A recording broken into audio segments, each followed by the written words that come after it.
Hi, this is Deborah Christofferson. I play Sue Blevins on 911. You're listening to Fandom Family Chats. Welcome back to Fandom Family Chats. I'm Eve. I'm Tiffany. And tonight we are going to be discussing the fall finale of 911. And later we're going to talk about The Resident, which still has one more episode, which is very, very confusing. But apparently that's what Fox decided to do. So that's what you're going to get. So 911, I don't remember if any other episode started this way, but it started with a really ominous voiceover from Bobby. And that's very common for them to do on Grey's Anatomy.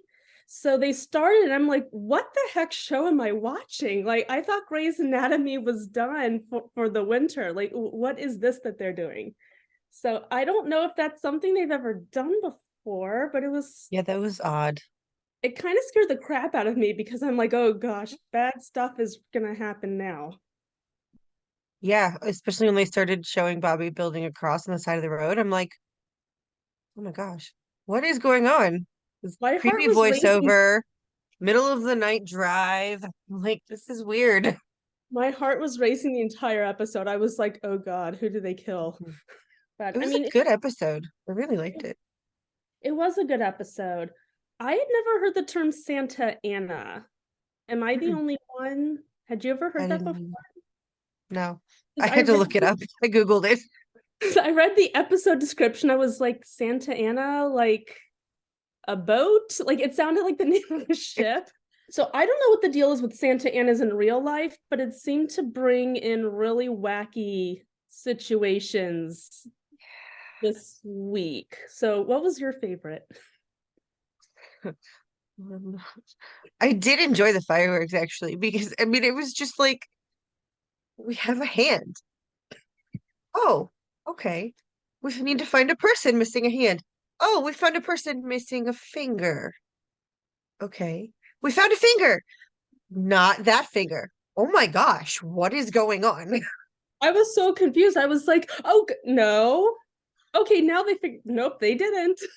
And poor and Bobby is just so, just same old Bobby. He's like, okay, gotta go door to door. Let's find out who belongs to this thumb. Like, It was really funny just watching them knock on a bunch of doors and then all the people going like and, showing or looking at their hands. Like there's two of them.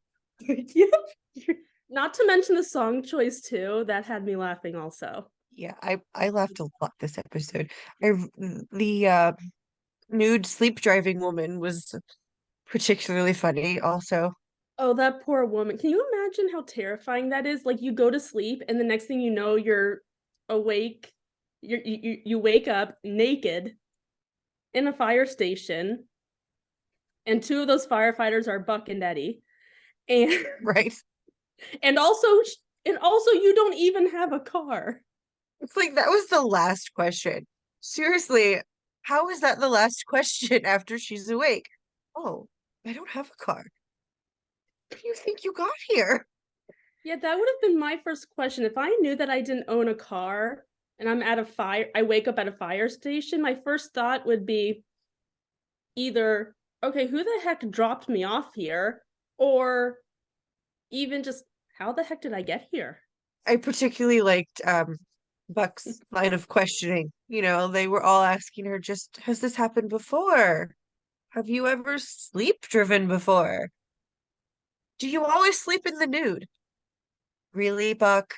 Really? I Unless just the loved whole how everybody looked right at Buck, like, unless the what? whole point was to figure out if maybe like she started out with clothes on and somehow in the middle, I don't know, but everything about that was weird. I was like, I'm so glad I don't do anything weird like that in my sleep.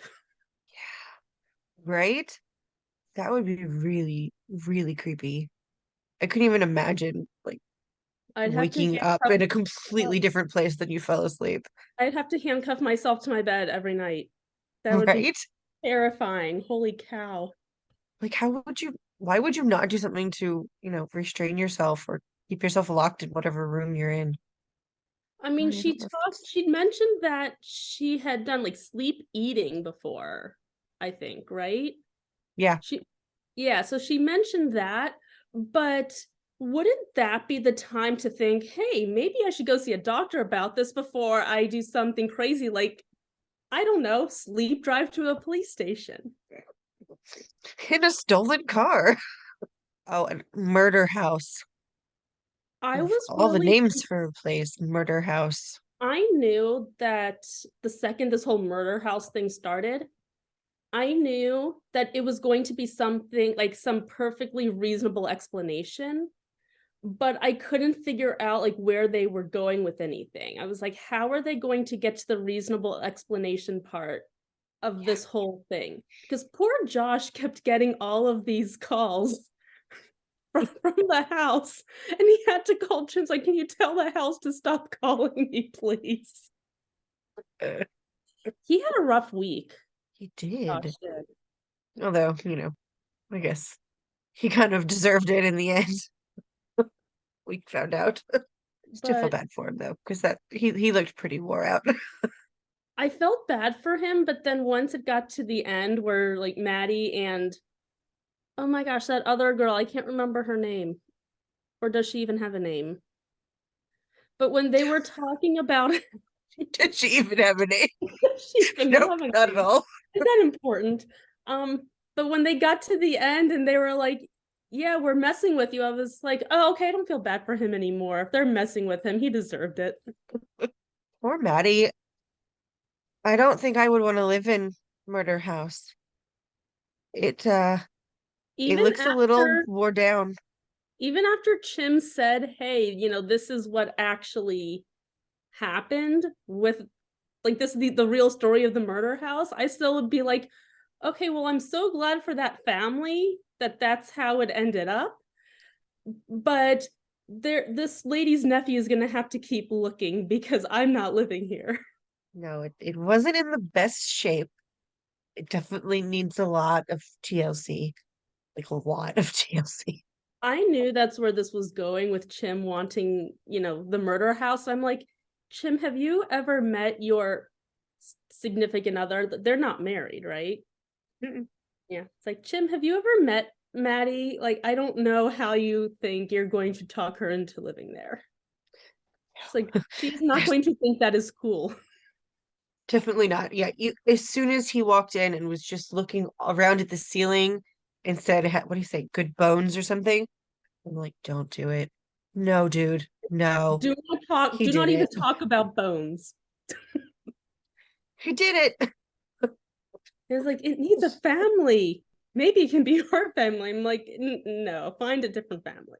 I I did like how he kind of got to the truth about the house though. He actually did, some hunting and some investigating on it and found out that it's not actually murder house as it's deemed. No one actually died in the house. Very tragic ending, but at least no one was murdered Yeah. in the house. Yeah. Luckily he was able to get all that information. So that was nice for Maddie to know that no one actually died in the house. And then we have Karen and Hen. Oh my gosh. I was like kind of on the edge of my seat with this whole Denny asking about his parents thing because I don't remember the father very much of I did not. I remember zero. Well, I guess we'll find out eventually because it ended with Denny tracking down his dad, which how old is he? Like 10, 11, something like that? I think so. Yeah, 10-year-old going to search for his biological dad all by himself. It's like that's not going to end well. Mm-mm. I I'm don't not in love with remember first like the date. whole situation surrounding Danny and like them actually having custody over him. The mom signed away her rights, right? The mom went to prison because remember that was Hen's And ex-girlfriend. Bex, yeah. So she signed because she was going to prison. So she asked Hen to take him. And then at the time, that was like the beginning of Hen and Karen's relationship. So that's how Karen got into the picture too. But since they both adopted him, I'm under the impression that yes, she did give away her rights. But that's the only part I remember. The only part of his adoption story I remember is his birth mom. Like I don't remember anything about his dad being in. Obviously there was a dad in the picture at some point because he exists and that's how it works. But I don't remember them ever mentioning that part of his story. I'm just wondering if it caused problems for Hen and Karen, you know, having custody over Denny. I don't know what rights the father would still have. Or if he didn't know about Denny, I mean that's going to be a whole big thing. Yeah, that's my biggest fear right there is, oh, this, 10, 11-year-old kid just shows up on my doorstep. What do you mean you're mine? That could be potentially a bad situation all around. Yeah, and I think one of the things that bothered me the most about him going to see his birth dad, obviously without Hen and Karen around, is how open they were with him about his birth mom. He's like, hey, can I ask you a question about my birth mom? And they were like, yeah, sure. And then Hen even got that box of her things to give to him with the intention of going through it with him. And then he just up and goes to see his birth dad all by himself. Yeah, that was not really cool of him. I was a But bit the upset fact, about that. yeah, the fact that Denny was able to find him though, like that easily as a 10-year-old, tells me that Hen might know who he is. Yeah, he Because probably I does know mean, who he is. because there's no way that he could do the heavy duty, investigative work to find his birth dad Mm. unless he was looking through that box and found out really easily what the name, like his dad's name was and everything. It's going to cause some problems for sure. Mm-hmm. Yeah, I'm just Maybe, hoping he's not like a really bad guy, because from what we know about his birth mother, she wasn't all that great all around. well, maybe this birth dad is a good guy, but then ends up, fighting for custody. And then we still don't like him. This is true. Do we Anything dislike? that would take Denny away from Karen and Hen will make us mad, so don't do it. Yeah, so mom's currently in rehab. We know that much, I guess. Hopefully it's not that sketchy rehab facility that Bobby's friend went to because I don't know, there was something not quite right going on. And maybe I have to watch it again, but I wasn't really like I understood the connection and why it was so weird, but I'm not quite getting where they might be going with that because something did seem very, very off, and Bobby caught on to it. Hmm. Yes, clearly the man and woman that were at the fire scene did know what happened. It seems as though maybe they were the ones to have started the fire instead of happening upon it, I guess you could say. That's what I'm thinking is that they started the fire, but then why? But we just have to sleep with that until March, I guess, because I don't like that. I mean, I was so heartbroken for Bobby this episode. I mean, you could tell obviously when we started with his whole ominous monologue that something was going to be off in his storyline. And as soon as he got this visit from his sponsor, Wendell, he noticed right away that something was off about Wendell. And it was just so sad to see how the episode played out with, you know, him losing his sponsor in the end. Somehow, Wendell died. I'm, I mean, it seems like they're covering something up. I don't know what. And I yeah, don't like that we have to wait till spring to find out. I don't know. It's like maybe there was something wrong going on at that facility, and Wendell found out about it, and they got rid of him. Yeah. But luckily Bobby has connected the dots, so he's not gonna be giving up. I hope he gets Athena involved, because if he can get Athena involved in this whole thing, and if he brings it up to her, she will. I mean, she's gonna figure stuff out real fast. Oh yeah, she can solve anything. She's a superhero. She can do it all. She really is. Man, Bob cut lucky with her. Yeah, I remember when they first got together, I was like, oh God, they better just leave this couple alone and just let them be happily ever after forever and ever and ever. I'm ashamed to admit, when they first got together, I was like, I don't like this pairing. This is weird. It's just not right. Something's off. Within just like a few episodes, I'm like, oh my God, I love this pairing. They're the perfect couple. They're wonderful together.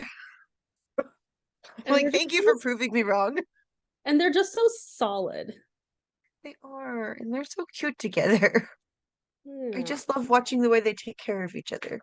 So I'm excited to see what's going to happen in the spring, because unfortunately this was the finale for fall. Sadly, yeah. So I don't know. 9 episodes. Yeah, that seems like so short. Only 9 episodes in, and it's already fall break.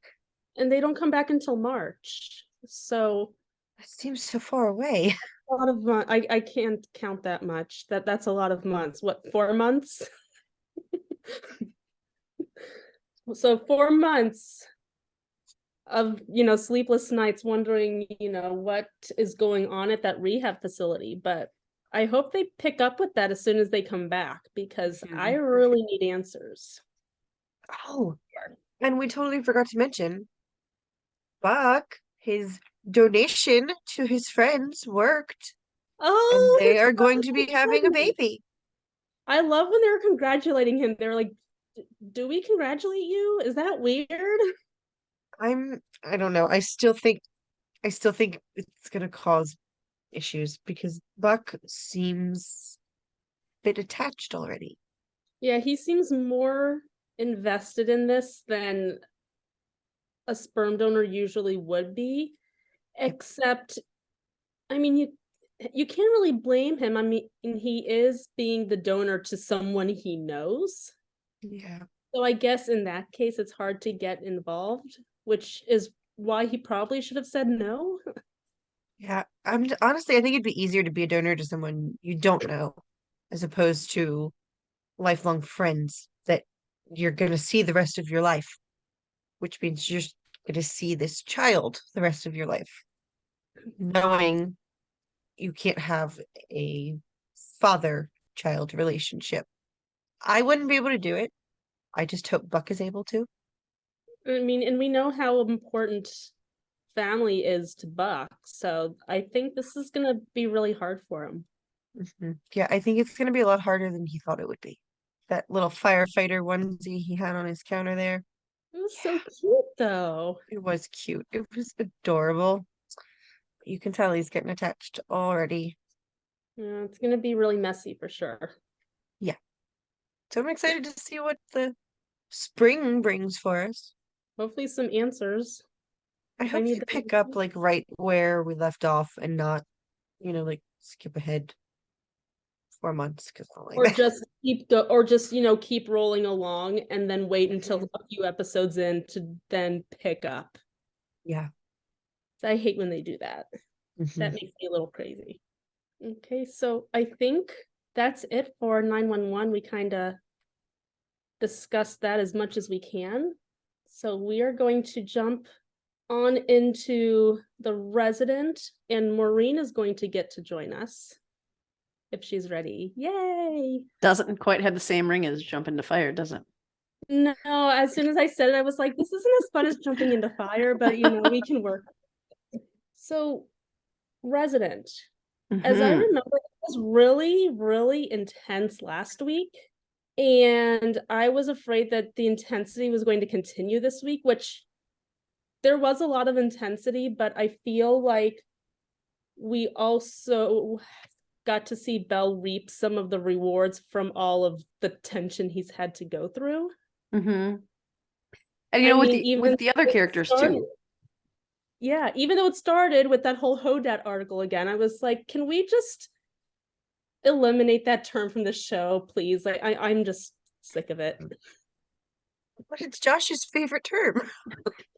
It's true. Well, you know. Well, I mean, we actually start the show with our side characters that we love. It's how we slip into the show. We have Irving and Hunley right away. And I like pointing out whenever that happens because that's something that we've begged for so long that now when we get them, like, oh, there they are. There they are. Although my question now is, where is Nolan? Yeah, like what's up with him? Is the actor up to something? Like, I need to know. Like, where is he? I mean, part of me wants to be like, yeah, Michael Hogan. The other part of me is like, no, you belong on The Resident. Show up more. So I'm torn there. See, I'm also torn because the fact that Nolan isn't on very often, when we do get to see him, it's so exciting. It is. So now I'm afraid that if we do see him more often like we want to, then he's gonna lose his charm eventually. Oh, I don't think so. I don't think he could ever lose his charm. Yeah, he has a big personality. I don't think that'll happen. And the thing is, we need that. I mean, you look at how heavy this episode was, how heavy last episode was. We need that levity. We need that brightening. And I think that starting with Irving and the exchange he and Hunley had was a nice way to open the episode because we jump, like, they don't waste any time jumping right into one of the hardest things of this episode, and that's Padma. And what I think, we were talking about this in our chat earlier today, I think we're all pretty much on the same page that they are drawing the direct, very clear line towards postpartum depression in her. I'm sorry if you don't see it that way, but that's what's happening here. And if they change course and make it so it's not about that, I'm going to be really upset because they're going to make a mockery out of this thing that's very real. Mm-hmm. And a lot of people in our group, I've noticed, are all just saying, nope, she doesn't have, postpartum. It's all, she's just, she wasn't prepared for motherhood and now she's just running off into the wild. I'm like, no one is prepared for motherhood, really. I mean, if you really think about it, is anyone prepared for motherhood? I read all the books before my first. I had all the things. And I remember one night I'm screaming at my husband because that's what pregnancy does to women. So if you're unaware, sorry. But I'm freaking out because the diaper hanging rack is not nailed to the wall yet above her crib. And it needs to be done, even though she's not due for another 2 months. So like, I felt like I was prepared. Boy, was I wrong. She came and I didn't know what I was doing at all at any capacity. And it is... You are not prepared for the level of exhaustion it is, no matter how much you read, no matter how much you're around other kids. You are not ready for the level of exhaustion you're going to experience. You're not ready for the level of ineptitude that you have in being a parent. You forget that these kids, they can't speak. They just cry all the freaking time. And I only had one. And she has twins. Yes. And she has the whole added stress of, I can't tell them apart because they're identical. Mm-hmm. Like, poor woman. She needs to go. She needs the spa vacation. I don't know where she was heading. It sounded like a spa day or something like that. Mm-hmm. I was like, this woman needs to spend all freaking day at whatever spa she's going to. 100%. Whatever they offer, she needs it. Mm-hmm. And I mean, I'm glad AJ made her do it because that's the other reason I think that they're drawing the line towards PPD. Not just because of Padma looked wrecked in the beginning scene. She looked like she was exhausted beyond measure, where she probably was. But it's that mom guilt that's also creeping in there. She said at one point, maybe I should just stay. And AJ was like, no, you've been overwhelmed. Although they did give us a hint of how much time has passed because he said, you've been overwhelmed 4 months. So apparently months have passed, and stop doing that. It's like every episode they keep jumping ahead a few months. I don't know why. I'm glad that we don't have to deal with robot babies anymore because they're old enough to not have to be robots. But stop. Okay, this is true. And those babies were freaking adorable. So cute. Oh my regardless, gosh. Stop skipping stuff. We're going to see Gigi next, and she's going to be in college graduating. They're already what, like 5 years into the future from where, like 5, 6, 7 years in the future from where like we should be. It's like, just stop, give it a break. Gigi is 5 now, I think. And when Nick died, she was a baby. And the initial time jump brought her to, I thought 3, because I thought they were 3 years ahead, but she was 4. I think it was 4. So we've already advanced at least a straight year. At least. So, I mean, we get the hint. But you see with Padma, you see that mom guilt creeping in of, well, I probably should say. And when you have postpartum depression, although I never experienced that, I did experience that sounded bad. I'm going to reword that. Although I never experienced postpartum depression, I previously was depressed and I was manic depressed. And I understand what it's like when you have this guilt where you feel like I can't do this. So I have to prove to everyone that I can do this. I know I can't. I know it's not in me to do it. I know I'm going to screw it up, but I have to pretend like I can do it. So I have to be here, give even more than what I have so I can prove to everyone that I'm good and solid. And that's what she tried to do here. But AJ was like, no, you need to leave. So I think that for all the people who, yes, I can see where you get to the conclusion that she wasn't ready because she kind of thought of this baby idea on, it seemed like on a whim. And I mocked that in our podcast. I was like, seriously, there's another way you can prove that you're an adult. So I'm with you there. However, you cannot tell me she does not love those babies. You cannot tell me that she is not going to be a fantastic mother. Look at the last month of her pregnancy, even her whole pregnancy, the amount of effort she put into caring for those babies before they were even born, the amount of thought she put into how she was going to raise them, what their future was going to be. She loves those kids. Being sad and feeling inept does not mean you don't love. Even just, the way she was talking about raising them before getting pregnant or when she first got pregnant, and all the, everything she's given into and worked with AJ just to make sure these babies have the best possible future. Yes. She loves them, obviously. That's very clear. Oh my gosh, that bathtub scene when she said she put the things on their ankles, the bracelet. He turned around and the bracelets are in the water. Oh. As soon as they were in the water, I said, oh, of course, that's the direction we're going. Okay. I did laugh out loud when AJ went, Padma? And then he walked him to the hospital with him. He's like, I don't know which one is which. Let's just go with it. Who is this? Your guess is as good as mine. I don't know. So is this Pick Eli a name and or call him? I don't remember the name. It's like, is this like Eli? Was it Eli or Arjun? Was one. Arjun? Is this Arjun or Eli? Let's just go with that. Was it Elijah? I sat there. I think it was Elijah or Arjun. I was like, yes, it is one of those two because that's the right response. You just nod, smile, and then slowly walk away. And then, I mean, yes. We did get to see them with the other people because, the hospital changed its policy to no baby under 10 months. Does that seem like a weird number to anybody else? Wait, no babies under, they said 10 weeks?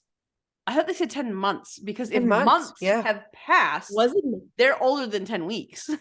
Okay, so they're definitely old. 10 months. That sounds a little old for, I don't know how to word that, but you know where I'm going. That doesn't seem like old to me. It seems like a weird, like why 10 months? What happens at 10 months? Why not that they're suddenly okay to be in the nursery? Can we just round it up to an even 12 months, like a year? Like that would make more sense to me. A year or 6 months would make more sense. Yeah, it just seemed like a really random, they're like, okay, well, we have too many kids in the nursery. I don't know. That's what it is. Think of a number between Stop procreating or we'll punish you. Think of a number between 1 and 12. 10. Okay, no babies under 10 months. That's where we're going. She said that and I just thought, wow, that's a weird restriction. I don't know what milestone at 10 months that they hit that they would be better than, I don't know. It was weird to me, but AJ does have to find sitters for them because that was his backup. That was his plan. It wasn't even a backup. That was his plan. And I laughed out loud again when Hunley's like, oh, I'll take him. And Irving was like, yes, for $100 an hour.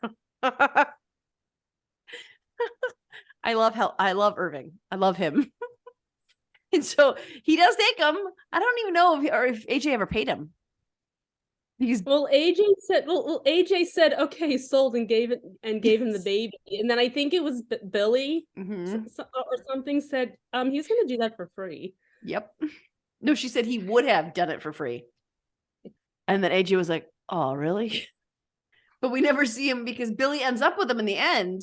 She relieved Hunley and Irving. We never see AJ pay him anything. So I don't know if I think Irving is the kind of person who'd be like, all right, I watched them. So you said, give me now. I feel like that would be Irving's character. I don't know. Maybe that's just me. But I love Irving, but I think he took advantage of, a poor, stressed out father who needed to be in emergency surgery. I mean, that's why we love Irving, though. He brings the snark and all the sarcastic wit that we could ever dream of.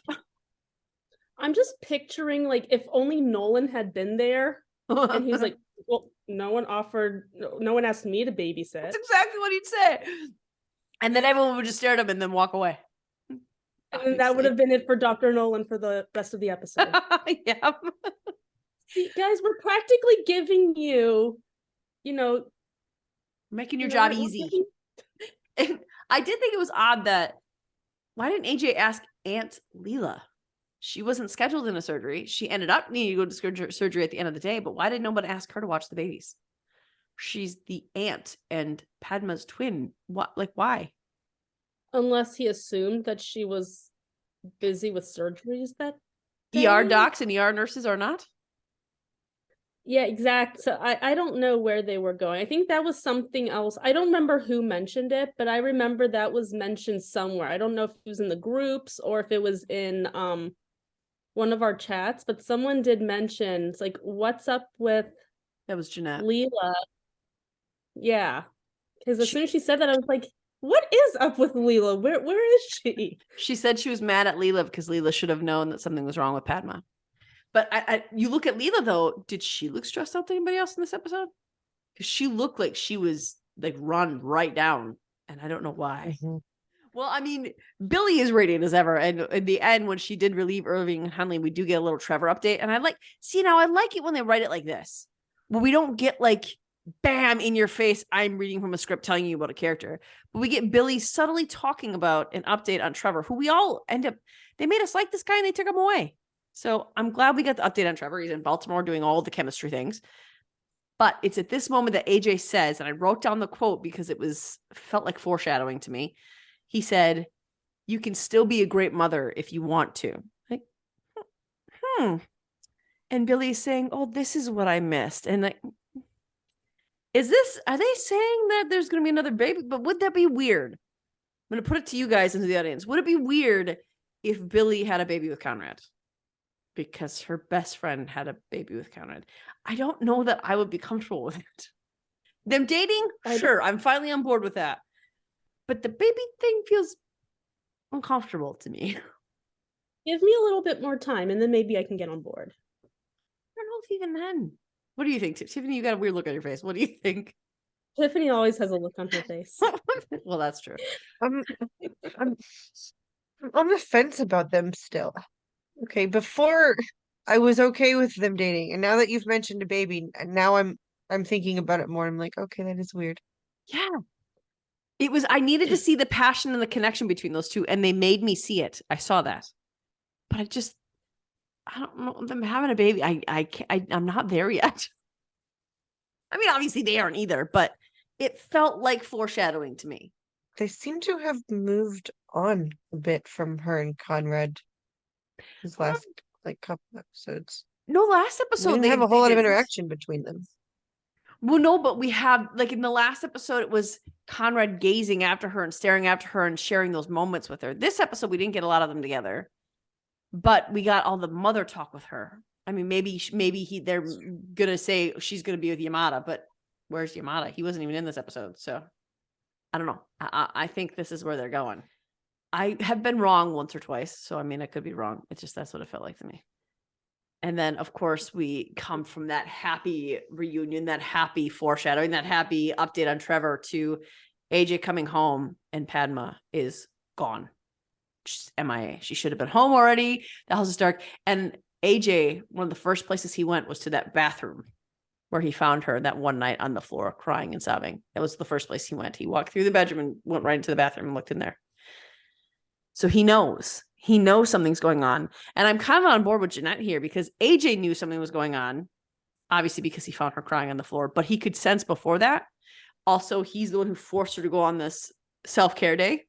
And he's the one who had a feeling something was going on in the end of this episode.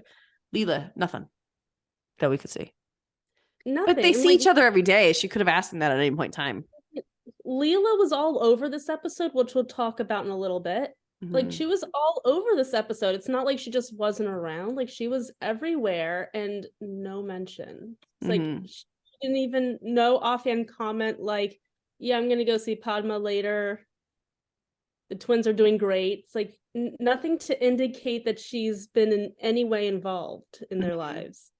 And I think that maybe how run down she seemed in this episode, it was reflective of what Padma was feeling. So maybe there is something there that maybe in the months that have passed, there have been tensions that we haven't known about that will come out later on. I don't know. That's why I don't like the time jumps, even though they're minimal. I don't like even these mini time jumps because there's so much that can be left unopened or unknown and unsaid because that we don't know what happened in the time that passed. But I do want to reiterate that postpartum depression is a very real thing. And it's so many more women go through this than what is commonly talked about. And I think that there is a level of shame about it because you think that it indicates you're not a good mother or it indicates that you're never going to make it. But that's not true. And they talked about that on Chicago Med recently too. There was a mom who's going through postpartum depression. And she even said something to the effect of, the only thing everyone talks about is how magical motherhood is. Nobody ever talks about, your child screaming so hard that it makes you, want to hurt your kid. And I'm thinking, well, of course nobody talks about that because who wants to admit that that's what they're going through, which obviously it needs to be talked about more because so many people go through it, but of course no one wants to admit that. Yeah, because it's there's a stigma attached to it and it's seen as something that should be shameful and it's not. And I wish it wasn't viewed that way, but I know that there are people who are coming at Padma for this. And I just want to make it known that this is no indication of whether or not you can be a mother. It's no indication of how badly you're going to screw up. It's an indication that you need help. It's an indication that you need to find a resource, which would be therapy or your doctor. Talk to your doctor, talk to your spouse, talk to a friend. If you're struggling with this, don't sit in it and pretend like it's not happening. It's just an indication that you need help, and help is okay. I know that most of us, and I'm included here, treat help like a dirty word, like a dirty 4-letter word, but it's not. And for those people who are coming at Padma for this, it's likely that Padma felt like this was the best. If she did leave, it's likely she felt this was the safest and best option for her children. It's not because I don't want this, I hate them. It's, I can't do this. I'm going to screw them up. I'm going to harm them. I'm going to hurt them. I'm going to mess them up. And I need to leave. Oftentimes in postpartum depression, that's what's happening in the person's mindset. They have ideas of hurting their child. They don't always follow through on it, but they have this idea and it scares them and they leave. That right there is an indication that you will be a good parent because you're not following through. But get help if you are in that position, and stop coming at Padma for this. It's not something she can control. Yeah, the level of pain that someone has to be in to genuinely believe that their children would be better off without them. It's like that warrants compassion, not, throwing being a bad mother in their face. And I think we see, because in this episode, when it started, the preview or the recap we got was her saying to her doctor, don't you know how hard this is? I think you can apply that to the situation where Padma thought, this is easy for everyone else. It's not hard for me, or it's so hard for me that I must not be right for this. If it's this hard and everyone else, my doctor is telling me it should be easy, people around me are doing it just fine, then it must be that I can't do this. So I hope that we see her come back. I hope we see her get help. And I hope that they don't screw this storyline up. I hope they can be demonstrative of what should be the process. And I hope that doctor that she has gets fired, because that doctor's useless, in my opinion. Babies She just is. cry, give it time. That's completely useless Thanks. advice. And if you're No. listening to us and not watching, I just used air quotes because that was not in any way, shape, or form advice. No. Mm-mm. Doctors are supposed to listen to their patients. And Padma was saying, I need help. And they denied her. So I think that they're going to continue this. I think she'll come back. And I think Leela might even play a hand in that. Hopefully we can see Leela redeem herself a little bit in this relationship.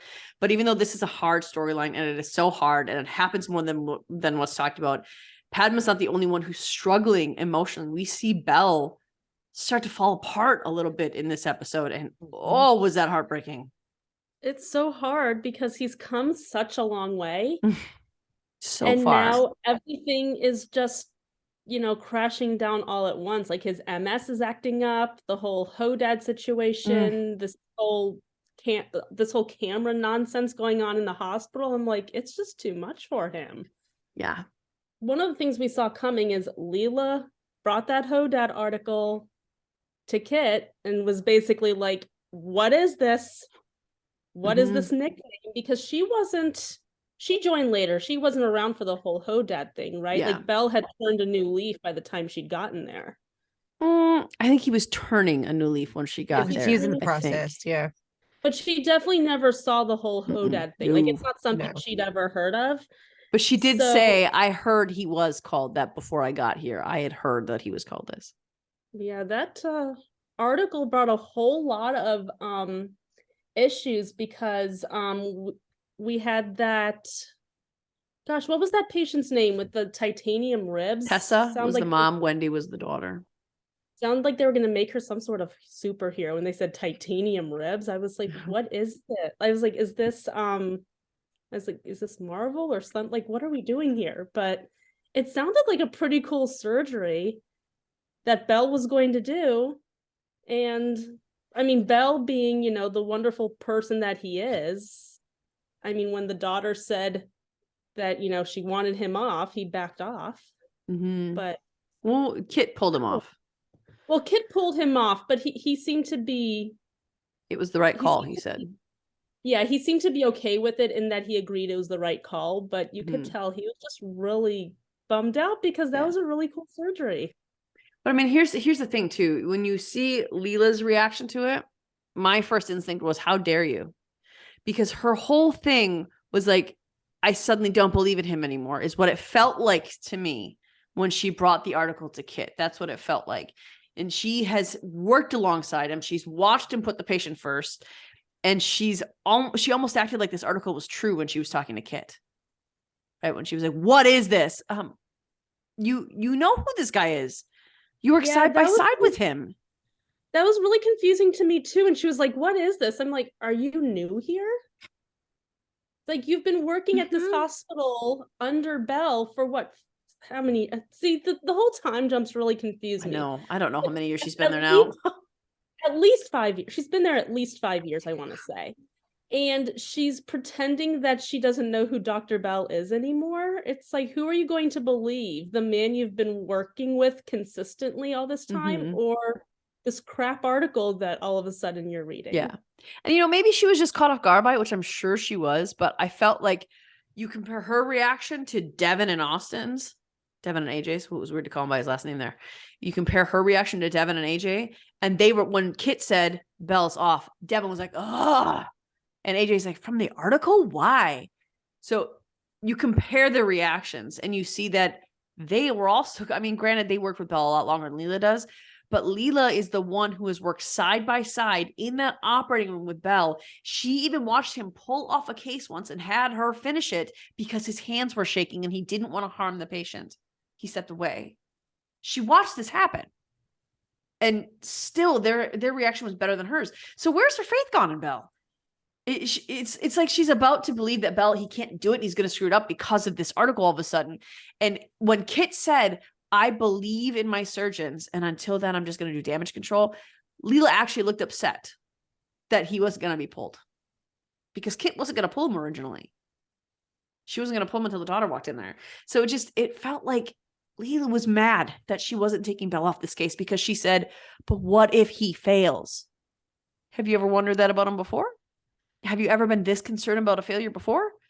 I don't know. I was really frustrated with Leela in there. And with damage control, like how would that work in the court of public opinion? How's that going to work publicly from Kit's perspective? I mean, how are you going to defend your husband? You know? Not very easily. No. And we're living in a time when proof doesn't have to be offered to be proven guilty. So all they needed was this one article slandering him. And that's it. He's done then. I don't like how everybody keeps pushing Belle. Mm-hmm. Like Conrad did it this episode, which kind of really made me mad. His wife does it all the time, which I understand that you want to, push him out of his fear sometimes, but he actually is having symptoms of MS. Like he Mm-hmm. was having double vision most of that episode, and you'd want him to just slice through this person while he's seeing two of these people. Yeah. Okay, sometimes he's not just, afraid or having anxiety. Sometimes he's actually having symptoms and he doesn't feel he can do this properly, safely. Stop Yeah. forcing him. Yeah. I agree with that. I do see that Kit does that a lot. I think you're right. I didn't really think about that. I think Conrad wouldn't have done it if the guy wasn't going to die if Belle didn't step in, because his pulse was gone by the time Belle cut into him. But I do think you're right. I do think that they forget that he does have MS, and Leela did point that out. I was just really confused. As soon as Tiffany brought that up, all of a sudden I'm thinking, I was really confused when Kit was basically telling him to push through. I'm like, as his wife, Mm-hmm. wouldn't your first reaction be, oh my God, is it your MS? Is it acting up again? Yeah, What's right? going on? Let's get Conrad in here to examine you. It's like, why is that, as his wife, why is that not your initial reaction? Mm-hmm. Like, I don't understand that. That was an interesting direction they took it. And I think with Conrad, I think the reason why I wasn't upset with him is because Belle had said he is worried that he is still that man from before. And Conrad was like, no, you're not.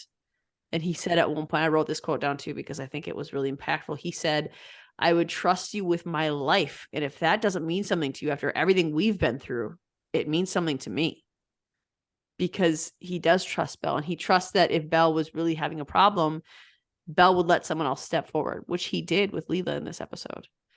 And I think that Belle had to cut into that person to relieve the pressure. So I think that all these things, I think you have to know when to push and when to let an MS patient sit. Yeah, let them, if they're saying I can't do this, then maybe take their word for it. Mm-hmm. But I guess it had a good, I was very pleased with the direction that they ended up taking, which was Belle saying, hey, these are my symptoms. I'm not okay. I need to hightail it back to Minnesota. Mm-hmm. And I still feel like Kit was more just like, okay, whatever you feel you need, we'll do that. But it's still kind of left a bad taste in my mouth where she's thinking, if this is what you feel you need, it's like, no. This is what he needs, and this is what you want because he needs this. Yeah. So I kind of got the impression that she's not fully on board with him, that she doesn't fully agree that he needs to head back to Minnesota for more treatment. But I don't know. Hopefully I was just reading too much into that and I'm wrong. Well, I think that she is so filled with hope that he's going to beat this and be over it that she wants to attribute it to stress. And we can clearly see that it was brought out by stress in this episode because, oh my gosh, when Belle read the article and he started having symptoms, but then he sat down and he cried.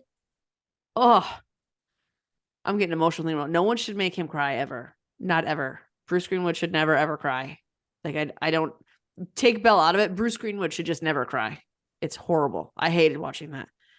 So, I mean, there is a stress component to it, but if you were in full remission, stress wouldn't be able to activate those symptoms that quickly, that much, and for that long lasting of time. So I think that I think he just has to make her see it's not only stress. I mean, he said all the things it could be. He was like, it could be stress. It could be medication side effects, blah, blah, blah, blah. But this is, again, Belle putting the patient ahead of him. He doesn't want to leave. I mean, this means that he's going back to Minnesota. So are we going to lose Belle for a bunch of episodes again? He was gone for the first 3 or 4 episodes? 5. 5 episodes? Yeah. He came back for the 6th. This is episode 9? Yeah. Wait, we've only had him for 4 episodes? Is that right? Wow, why does it feel like he's been there all year? Well, They showed him the first few episodes, but he was just on screen. Yeah. Like, he wasn't actually there in the hospital. Yeah, that makes sense. Yeah, because that was the first episode, right? And then he came back for the wedding. Maybe that's why we feel he's been around a lot longer, but But I think that he doesn't want to leave. He's doing it because it's what's best for his patients. And he's taking his health into consideration too. He's not ready to die. He's doing what he needs to do. And I hope that Kit can come to support that rather than just try to get him back.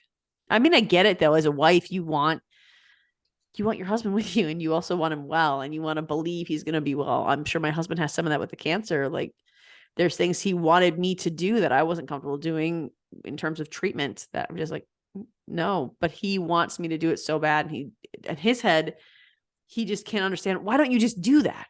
It would mean something more if you just did it, just do it. But there's things I'm not comfortable doing in my own body that I think it's hard for a spouse of someone who has a scary disease to come to terms with. it's so easy to just say, okay, here's the solution, just do it. Mm-hmm. But if you're the person who's going through it, it's not that black and white. Yeah. I don't know. I'm hoping that, Kit comes around and she accepts that this is I what think she will. And I think that in this episode, we got to see Belle really stand up for his patients and for what he does in his career. Yeah, and I think the big change I saw was he chose a medical, like a more medical solution over surgical, which is not Dad Dr. Bell at all. Mm-hmm. So, I mean, if that doesn't show that he's a whole new person, then when the show started, I don't know what does. But holy cow, Wolf and Cricket. Can we talk about them for a second? Because they made me so they made me so unbelievably angry. And I'm like, wait, these are like characters on a TV show. People, do not lie to your doctors. I think we've said this on Chicago Med too. Mm-hmm. On every medical show. Why? Do not lie to your doctors. When you lie to your doctors, they do things that might kill you. What benefit is there to that? It's like they're not there to judge. The one person you should never lie to is your doctor, because they're not asking these questions because they want to judge you and like joke about you in like the break room. They're asking these questions because they are trying to do their job, which is to save your life or your friend's life. Yeah. Those guys were pretty colorful this week. That's a very PC term for it. Thank you, Tiffany. As soon as they walked in and he pulled that bandage off, we all know what that is. Come on. Yeah, Tiffany, it was He a was the house cat. Like Okay, I was like, sure. okay, Maine Coons are pretty big, but they're not that big. They're not that big. I love My neighbor's got a Maine Coon in the backyard. I love Irving's deadpan response. It must have been ginormous. That was great. I do want to say, because I was so excited, like I'm taking notes, right, when they first come on. And when I'm taking notes on a show, I'll often pause it so I don't miss something that happens, and I'll go back and I'm writing about them. And like mid-sentence, I wrote, oh my gosh, I just figured out who Cricket reminds me of. And I wrote Joe from the Tiger King. And later on, he was like, we were inspired by that Tiger King ad. Oh my gosh. And then Conrad's like, he's in jail for murder. Things Like, didn't look how well it worked out for him. No. Like things didn't end too well for him. Yeah, but he's a legend. It's like He's famous. Because he's in prison for doing bad things. That's why he's a legend. It was just so funny watching Irving's face like this whole episode. I mean, like anytime Wolf or Cricket would open their mouth to talk, Irving's face was just like, That one eyebrow thing that he does that I can't make my eyes do, but he does that. I know what you're talking about. Yeah. And as soon as you see that face, you know that he's just not buying any of this crap that they're trying to feed them. And he's filtering through a lot of remarks that he doesn't actually say out loud. Like, why don't I ever get an ER doc like Irving? Why? I would be delighted if I got someone that sarcastic as my ER doc. I would love it. That would make my whole day. It's like, excuse me, all those thoughts that you're running through your head Please that you're speak them. filtering out, just it's okay, speak them. Say it out loud. I need to hear it. it would certainly make the experience worthwhile. You Right? know, if I have to go to the hospital and spend the night in the ER, I want to do it with Irving. Yes, I want to laugh the And- whole time, not be sad and depressed. At least make it a fun experience. Poor Conrad had to deal with these two complete idiots this whole You're time. so dumb. Like, give me a list of animals you have. Oh, here's our big cats. The big animals. There's small animals. And they're like, oh yeah, of course, as if it should have been Oh. obvious. I'm like, no, friend, that's not obvious. The more obvious part was he said, well, yeah, they're small ones, but Wolf deals with them. You mean the guy currently dying from an unknown bite? That's the one you should be concerned about. That guy. Yeah. Yeah. And then He Conrad handles the scorpions. Or then Conrad Oh. said something like, does he, I forget what he said he was doing. Like, does he, like something with the stinger? Extract or, the like, venom or something about extracting something? the venom. Like, Mhm. does he do like venom extraction? Yeah, Yeah. of course he does. It's like, well, maybe that's why he's in the hospital. Oh. The look on Conrad's face the whole time was just like, how dumb are you? What did they do with the I don't even know what they did. I What- think, what was the paracentesis? I don't know if they were draining or they were giving him fluid. I don't know what paracentesis is exactly because they only did it for a couple seconds. It was a procedure. It was the non-surgical route. And Bell had Leela perform it because his vision was messed up. So he had Leela do it and it didn't That's right. take. They had to go to the Gosh, OR that anyway. guy's stomach Who? so swollen. So have you guys ever watched National Lampoon's A Christmas Story? And I realize this sounds like it's taking a weird route, but it's relevant, I promise. Have you guys ever watched that movie? I You did- haven't. Okay. Well, Tiffany and you listeners who watch National Lampoons, do you know what scene I'm about to talk about?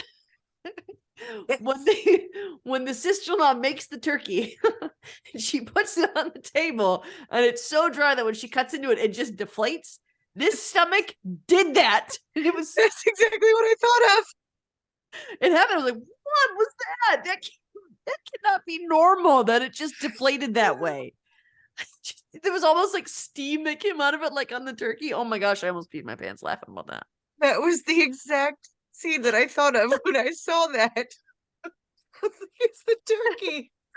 I'm This so is glad I'm so not wrong. alone. And then it was just a line that he cut. Like, Conrad, why couldn't you do that? Right? Like, that didn't really seem all that complicated. You couldn't have done that. They made it Although seem I like like the such way a he went big around the belly deal, button. like It was kind of like, they made it of seem like- like such a big deal. It's like we have to get this guy into surgery and Mhm. Paige Bell and Leela, and then they just had to do that. That's all so they he's had like, to do. Well, he still had to And go to we're good. surgery, but he had to decompress the pancreas, I think, on the way up. I don't know. But There was cutting rope something made him that handle Doc- pulse. There was something that Conrad wanted Bell to do on the way up, and he was just like, "No, Leela needs to do it." Yeah. Well, it was a decompression. So it was like, I guess a doctor can't cut, I guess. I suppose there's a lawsuit in there if Conrad does it, since he's not a Oh, yeah, surgeon. that's true. Well, yeah, he's not a surgeon, so Yeah. they could have been. Well, I mean, those guys aren't terribly smart anyway, so I don't think they would have got. I don't think that would have been a concern. No. That's But true. it was successful, and the doc crew did get it all on tape. And I love there was 3 different times when Conrad used his scary voice, and I loved it. The first one was when he was trying to get those guys to tell him what happened. And he got real low and he whispered. He was like trying to convince him. But here he also said footage doesn't lie. Because Bell didn't want to sign the release. He wasn't sure if he should, but they kind of was like, footage doesn't lie. This will dispute every claim that article said. And the last time he used it was that conversation when Cricket was telling Wolf, like bragging about the surgery and how, oh, you almost died. And then this happened. And then this happened. And first of all, Cricket, you weren't even there when it happened. But Cricket told the story. And then he said at one point, we're going to be the safest unauthorized zoo in the state. And Conrad's like, yeah, but you need a permit. It's illegal. Yeah, but who really pays attention to that anyway? And Conrad just leaned in and went, I am. Oh, yes. I didn't realize how much I missed that scary side of Conrad until then. And I loved it.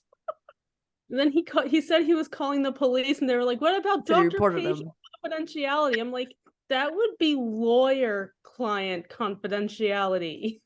Mm-hmm. There's no health. Your doctor can't, protect you from the illegal stuff that you're doing. No, it is not HIPAA to disclose illegal activity. You don't even need to say how you know this information. You just have to report it. So nothing broken there. Yeah. They were bound to get caught eventually. I mean, like we've said many times, they weren't that bright. So they could only, pull this off for so much longer. Where do I know Wolf from? I meant to look it up and I forgot. Did anybody recognize him? Because he looks so familiar to me. So familiar. I absolutely agree. Yeah. I never looked it up. I meant to look it up. I feel like he played a drunk dad on something that we all watch. Sweet Magnolias. That's how we know him. He plays Russ. Oh. Okay. Okay. Yeah. Remind me who Russ is. He's in season 1. Cece's dad. He's the jerk. Yes, that's how I know him. Okay, that's been driving me nuts. So mystery solved.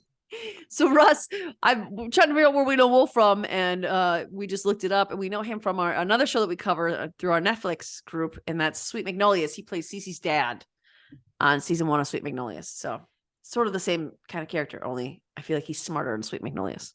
A little bit. Although, a rock would be smarter than this character, so. I'm really glad that they got Bell's triumph. Slice and dice, whatever. I don't think they're gonna label it that way. That might be bad. That is the technical term, slice and dice. Decompression. Yeah, that sounds much better.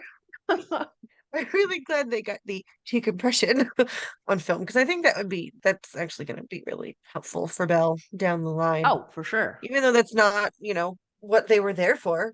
But that rib transplant with the fake ribs, that was so cool to watch. That was nuts. It was insane. I loved it though.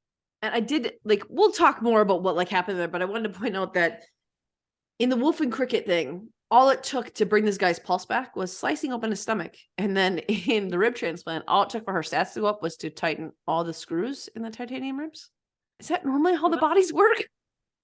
Being a doctor sounds Weird, really right? easy. Maybe that can be my next career. It doesn't seem like that was, I don't know what I'm trying to say here, but I didn't realize it worked that way. It just that doesn't sound like how science is supposed to work, but I guess we can just go with it for now. I mean, maybe the decompression, I guess, cutting them open, especially for how deflated like that. Apparently there was a whole lot of pressure in there, so the other organs could work better when he cut it open. I guess that makes sense. I don't know. But Devin, we're seeing him meet with Sam from Iman Park Tech. It took me forever to know. It took me until the end of the episode to catch what that company was called. And then I had to go back through and change all my notes, but it's Inman Park Tech is who created the ribs. And that guy, he's kind of reminds me of like someone you would find in, what's that San Francisco area where all the tech bosses live? Silicon Valley. Jeez. Oh, yeah. He reminds me of like that type of personality, someone who would be in Silicon Valley because he's very invested in his product, its success, and it doesn't matter what anyone else is going through, sort of thing. It's kind of what it felt like. I mean, I get it though. That is his Mhm. contribution is this technology. Yeah. So And if it's obviously he's more invested in if this technology is working, not in the patient it's going into. yeah, exactly. And he did say at one point, you know, we weren't sure we were gonna go with Chastain because we heard its funding was getting cut. I was like, did anyone else say in their heads by a third? Because I did, and I even wrote it in my notes, like by a third. Yep. That's never going away. I cannot hear that string of words together and not think by a third. Even in my everyday conversations, not related to the resident. If anyone says funding getting cut, in my head, I say by a third. Not that I have a lot of those conversations, but if I ever did, that would be in my head. Thank you, resident. I'm going to be in a PTO meeting. And they're going to say cut. Oh, we're getting a third cut? Where'd you get the number from? I don't know. But Resident. yes. So he does go with Chastain because of their spunk, he says. And I mean, really, Devin could get anyone to go with Chastain. You look at how he defended Chastain and what they do and what they're about. And I mean, he's not wrong. So he's not lying about anything. But I mean, this is why the guy wants to work with him. And this is why the documentary crew is there to document the process from beginning to end. And Devin had to put his foot down a couple times, which I was really proud of him for sticking to that. So that's why the documentary crew is there in the first place. And Belle and AJ, we find out they were the surgeons for Tessa before. And that's a sticking point in Belle. Belle has had his hands on every case in this episode. He's been littered throughout. So I'm wondering if they're doing that because he's going to Minnesota, if we're going to lose him actually. And so they're just trying to give us Belle, and then he's going to walk away. I don't know. But he and AJ were the ones who took out her cancer. And this is what confused me. So not only did they take out their cancer, they did well. So that shouldn't be a concern of how much he's able to do his job. But in the surgery, Kit and AJ, because Kit stepped in for Belle, found that the cancer metastasized. I thought they said Belle got rid of all the sarcoma. Sarcoma's cancer. Mhm. So did he miss some?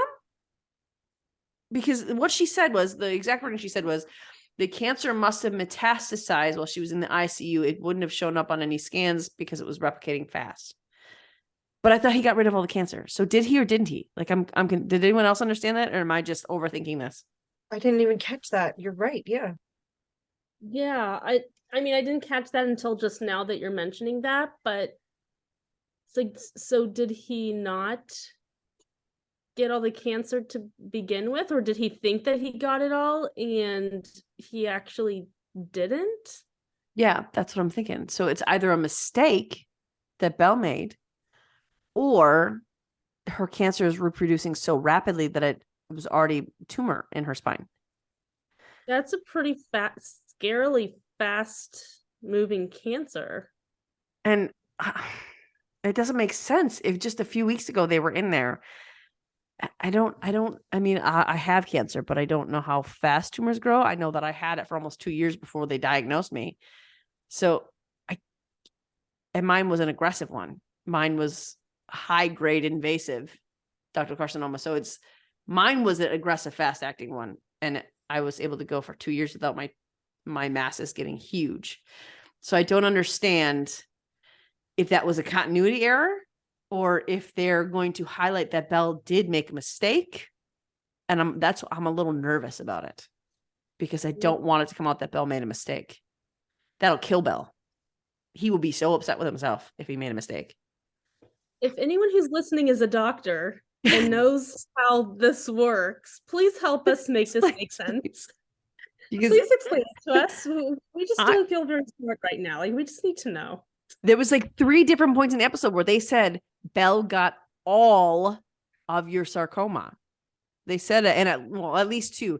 Kit said it, and then they said it to Tessa when they were talking to her through this process. So it was said twice, they got all of the sarcoma. So there shouldn't have been any cancer left to metastasize. So I don't know. I'm nervous now.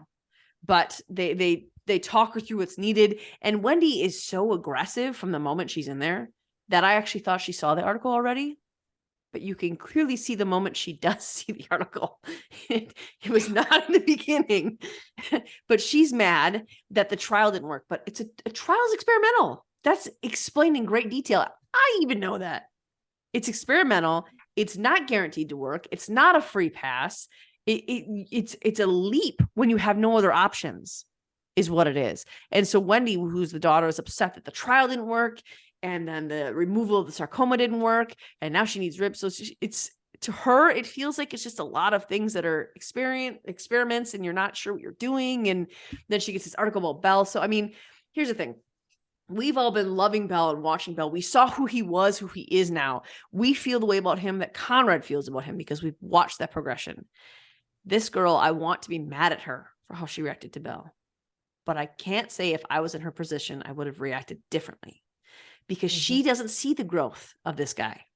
She sees that this man who is about to operate on her mother in these extremely rare, very high risk surgery was called the hands of death and destruction because he killed so many patients. I would probably react the same way. I want to be mad at her because I love Belle and I know what he's been through, but this girl hasn't watched him grow for 7 years. She has no idea anything about him. Yeah, I was thinking the same thing. I was like, what is her problem? And like, her problem is that she loves her mom.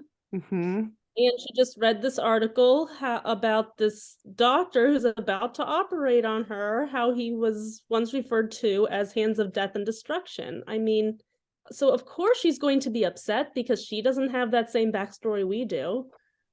Yeah. But still, I'm like, but he's made so much growth. Go back and watch The Resident from the very beginning. You understand.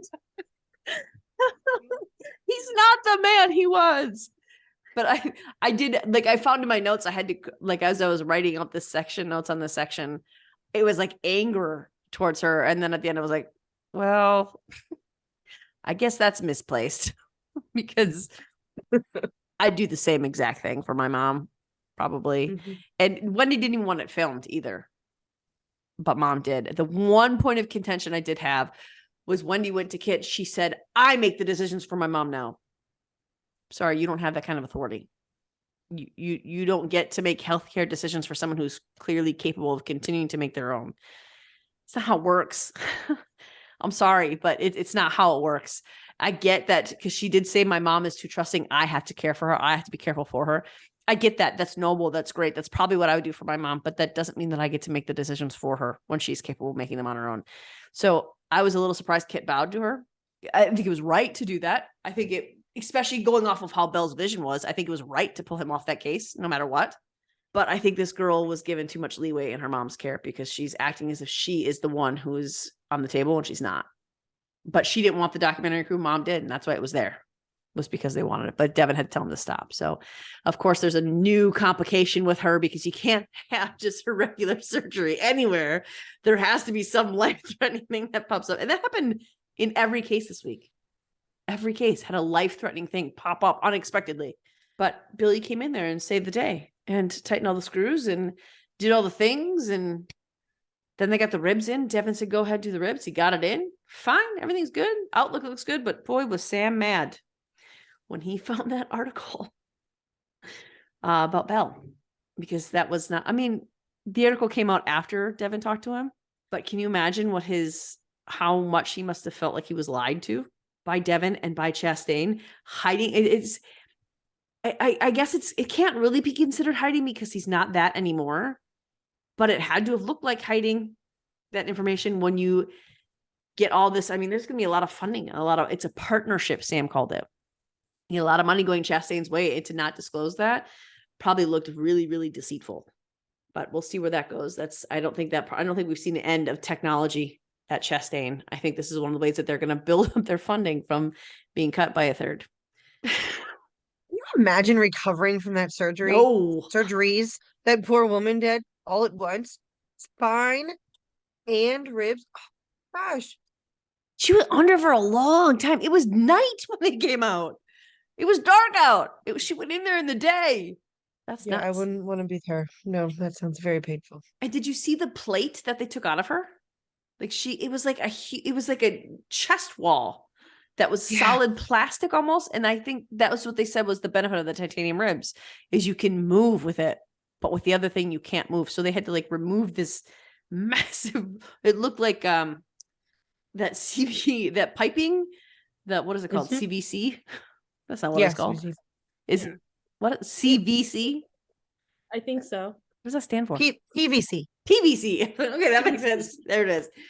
That's what it looked like. It looked like that white thickness put in her chest wall. That's what she had on before they gave her these ribs. It's Imagine like how having uncomfortable your that own plate was. of armor inside of your chest. That sounds miserable. Yeah, that's crazy. It didn't look comfortable at all. But Billy killed it. She came in there like a boss. It was like, what is it? And wasn't even aware when she walked in the room what it was, and still hit it perfectly. And it looks like next week we're gonna watch her do it again. I am so excited to see Billy next week. It looks like a really good episode. You see Billy like just going to town on these people because she tells them to get out of her OR because their mom dies. It does look like a sad episode though. Their mom dies on the table. But those boys look psycho. They do. And it looks like they're gonna do quite a bit of damage to the hospital. That is what one does when, when a parent dies in surgery and they are told that they can die in surgery. It makes complete sense to go ahead and just destroy the hospital because you're upset about that. It's like Totally logical. Yeah, that's how we do things in the world. There's not a line that they're going to be able to draw for me that is going to make anything that what they did in that preview be okay. Yeah. She was actively in another surgery. First of all, where's the security team? You're just letting people walk into OR rooms now? Right? I just realized I said Seems OR. safe. I said OR, which stands for operating room. So I said operating rooms. OR rooms is not the right way to say that. So you're just letting anybody walk into ORs now? I don't know. It just felt that was weird. Isn't that a closed off area that so. nobody should be able to be in? I've never been awake when I was in one of those rooms. I always am out before I get there. So I don't really know. I would just assume. And now I'm going to demand that security stand outside my door because I don't want anybody coming and interrupting that. I know what happens in ORs. I watch The Resident. And then when they're trashing this OR room that she's actively operating on some poor innocent person, they're screaming, "Where's our mom? Have you checked the morgue? Because I'm fairly certain they told you she died." That might be a cold thought, but I just, come on. Like, honey, this is the OR operating room. Your mom's in the morgue. Go there. Go destroy the morgue. She's certainly not in the room you're destroying. So I get attacking the surgeon like you're mad. I think it's a bad decision. I mean, I get why they do it because they're illogical and insane. But what is she going to do for you, you think? Maybe talk to the CEO if you have a problem with her. Maybe try to get her fired if you have a problem with her. But why go into where she's operating to destroy her room? What is that? What? You realize people can't come back from the dead, right? Like, she's not going to do that. I don't know. It was just, I'm excited. I'm not speaking bad of the episode because I think it looks really good. And I think it's interesting. And I think it's something we haven't seen before. But I think those two dudes are idiots. That's what I'm trying to get across. They're dumb. But they also seem dangerous too. So that's a really weak combination. A little worse than Cricket and Wolf. It's the finale. Oh yeah, it's the fall finale. Yeah, season finale. Yeah. What season finale? No, fall. Sorry, fall is the season. I was gonna say what? Well, I did say what, but I was very upset for a moment. There's a lot of loose ends we need to tie up. And that will air on December 6th. Did they say that is the fall finale, or are we just assuming it's the fall finale? I didn't know. Yes, fall finale. It says it right in the headline. Okay, so it is the fall finale in 6th. So that's gonna be exciting. I think it'll end on a nice note. I don't think there's gonna be any cliffhangers unless it's like a Billy Conrad cliffhanger. Ooh, Padma. Ooh, I wonder if we're gonna find anything about Padma. They've got to give us something about Padma though. Maybe we find her somewhere, but we won't know exactly she's coming back. I don't know, something like that. But that's obviously going to have to appear at some point in next episode. You can't just not continue that storyline in some way, shape, or form next episode. Yeah, we need something. Don't make us wait till spring for that. Maybe she's run off with Nolan. Where was it when she was looking at sperm? Wasn't he one of the candidates of the sperm bank that she was at? This is true. This is true. Well, she turned him down pretty quickly, so yeah. So Next week is going to be fun. It's going to be interesting. It looks like something that we haven't seen before, at least not to this scale that it looks like we were promised. So tune in for that. It airs Tuesday on Fox. It's 8/7 Central, right? 8/7 Central on Fox Tuesdays. And that's the fall finale on the 6th. So check that out. If you are not caught up on The Resident and you are going to get caught up over your Christmas break, check out our other podcasts, our other episodes, our Fox Nights, as you are going through them. Check out our recaps, our reactions, or if you just want that to get caught up, check that out too. And we also have a group on Facebook. That's The Resident Chastain Family Fan Club. We're doing a lot of our Christmas games right now. We're doing a lot of, are we still doing the doctor thing? The doctor game, that's still going. So we have a doctor game right now where we're choosing I think it's called, what is it? The hottest doctor or the favorite doctor is what it's called in the groups, but it's all of our medical shows where we have doctors. So in The Resident, we've got Belle, Irving, Conrad, and Devin in some rounds. So vote on those if you want to see them stay in. Let's see who you think is going to win. We're thinking Conrad or Devin are probably going to take the cake. So that's just our guess, but we're partial to The Resident. So check out that group, check out our socials, and feel free to email us and ask us any questions that you might have. Give us your feedback. We want to know what you think, good and bad, all the good, bad, and ugly. So let us know what you think, and we'll see you real soon. Bye, guys. Bye. Loving our content? Subscribe to our YouTube channel, and don't forget to share our podcast with your family and friends. We want to continue the conversation with you. You can find us on Instagram, Twitter, or TikTok under Fandom Family Chats, or one of our ever-growing Facebook groups by searching Family Fan Club. We've also launched a website, Family Fan Club 2021 at wixsite.com. You can email us there and keep checking it for announcements and merch coming soon. And of course, be sure to tune in every week for new episodes discussing all your favorite shows.